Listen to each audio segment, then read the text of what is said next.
It's like staring at a burning sun.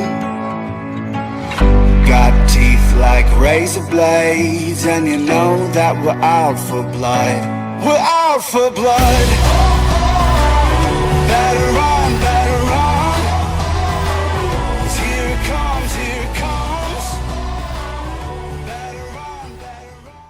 Alright guys, good morning and welcome. I'm going to do a review on the new Casey Curry Hammer Rey by Losi here. It's a Curry branded truck, and I've got mixed reviews on this. We're going to go over some details on it, show you some running footage. We're going to start off with the way this thing looks. It looks amazing. They did a great job doing a representation of Casey Curry's actual trophy Jeep, trophy truck based style Jeep. A lot of people think that this is a Ultra 4 rig, but it's actually not. This is designed to be a full-blown desert race car in real life.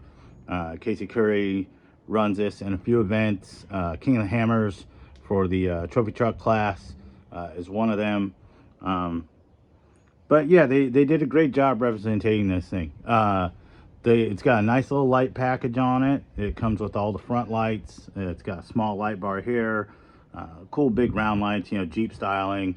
It's got a light bar on it. This is based off of the Baja Rey. It's just a longer wheelbase, which kind of gives it its own unique driving characteristics because they've changed the wheelbase on this. And we're going to go over that. We're going to go over a few details, what I've broke so far, durability, and have I been able to mend it. And also a few suspension tuning things I'm working on with this, a few other details. So we're going to go over that stuff. As far as batteries go, this runs 3-cell, is the highest capable battery it can run. We've been running 5200s in it. They seem to fit really well. You can tuck the tires in it, or the wires in, and not worry about them getting snagged on stuff.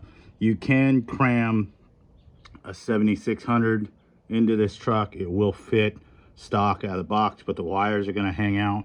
For those of you that don't know, we'll flip the truck over here on its side, and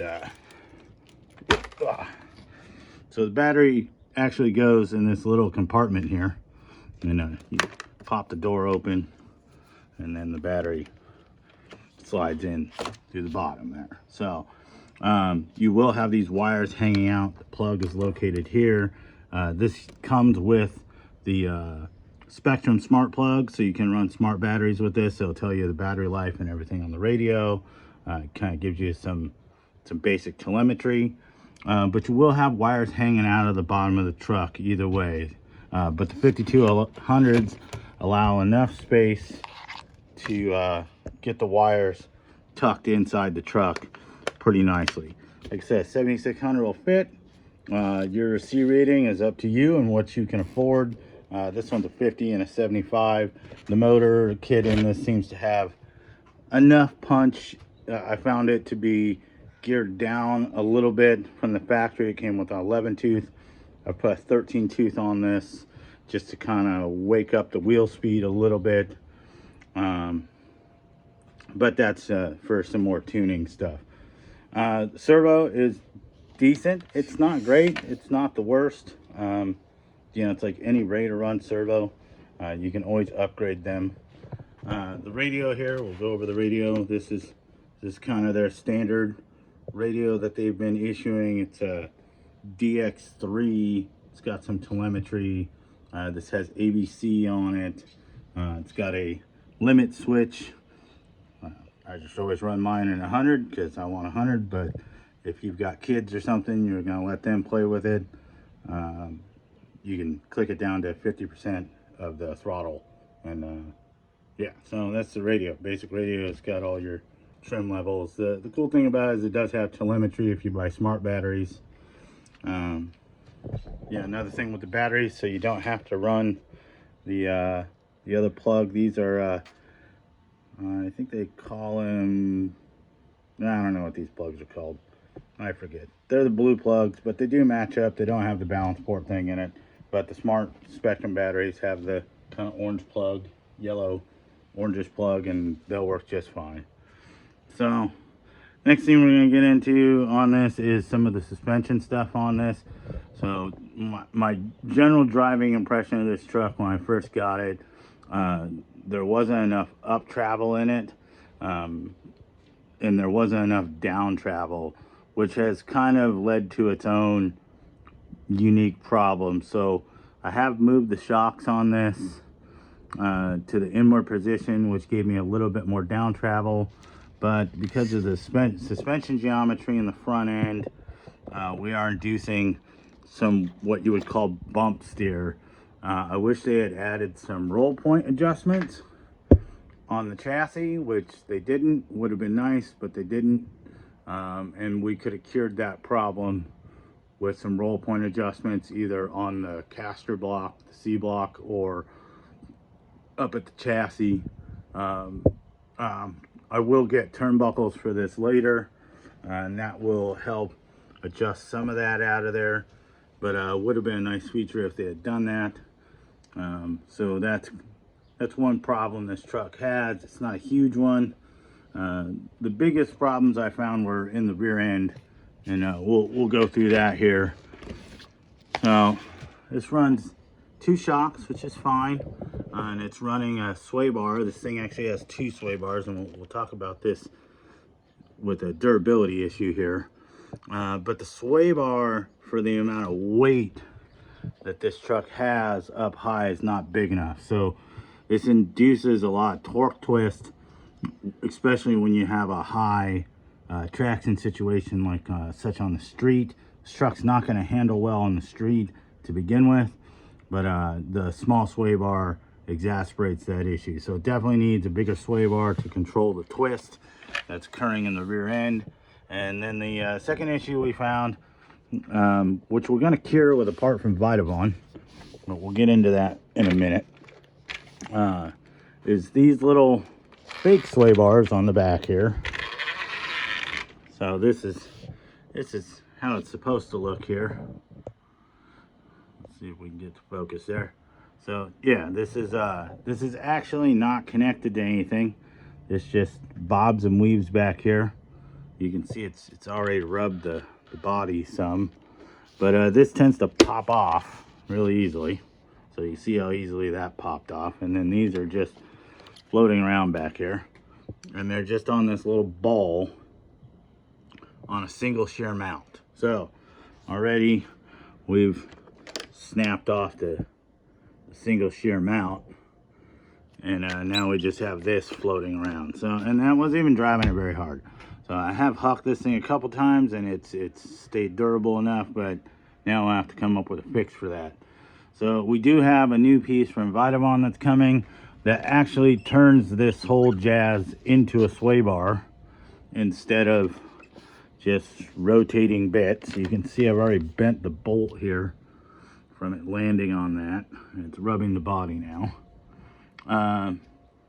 And then we can control the size of the sway bar that's on the back of this, which will help with the torque twist. So in future videos, we'll go through some of that tuning stuff. Second thing we did in the back here, the truck was way too light in the ass end. Trailing arm kits like to have a little bit of weight towards the back of the truck. So I've actually pulled the top, spare tire top, off this box, and we've added some weight inside of the what would actually be the gas tank on the real truck, and induced a little bit of weight, and that's helped with some of the kicking, and that's also helped produce some traction in the rear end because we have some weight. Second thing we've done is it also comes with these little, you see them there, it's faux hydraulic bump stop here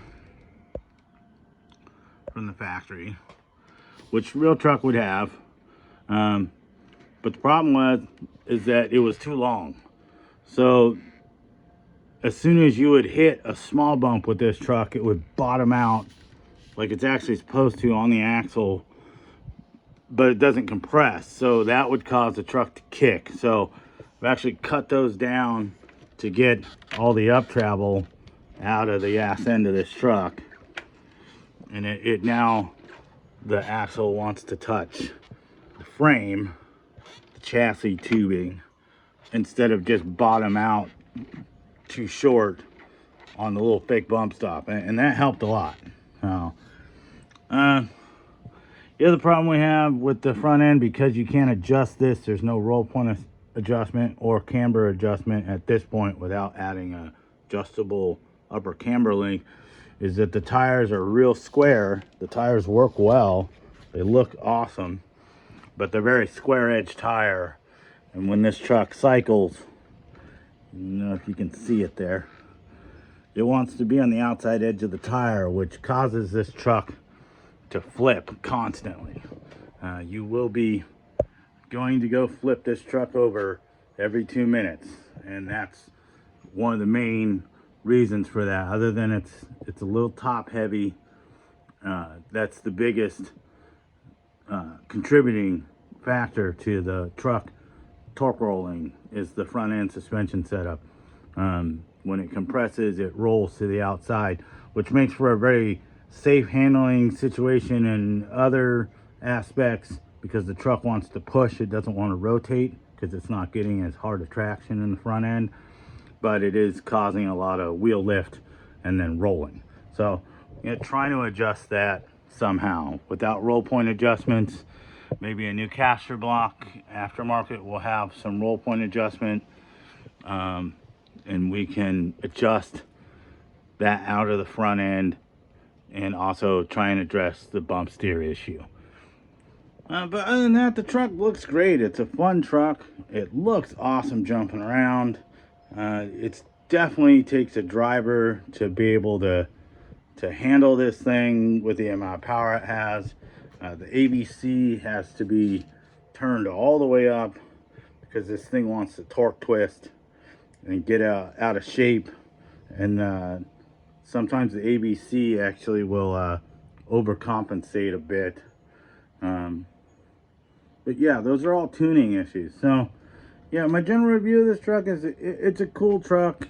It's nice, it looks great. It's got some teething woes here, with some tuning and some good ideas, maybe a little garage science. You can definitely get it tuned to drive pretty well. But yeah, so there's a little review on this. I've got some running video, just some shots of it jumping around, driving around, and we'll sprinkle some of that in here. But yeah, thanks guys. This has been a review on the new Hammer Rey from Losi Curry Enterprises trophy truck Jeep. Awesome looking rig. Needs a little bit of tuning to be really dialed in. But thanks for watching. Bye.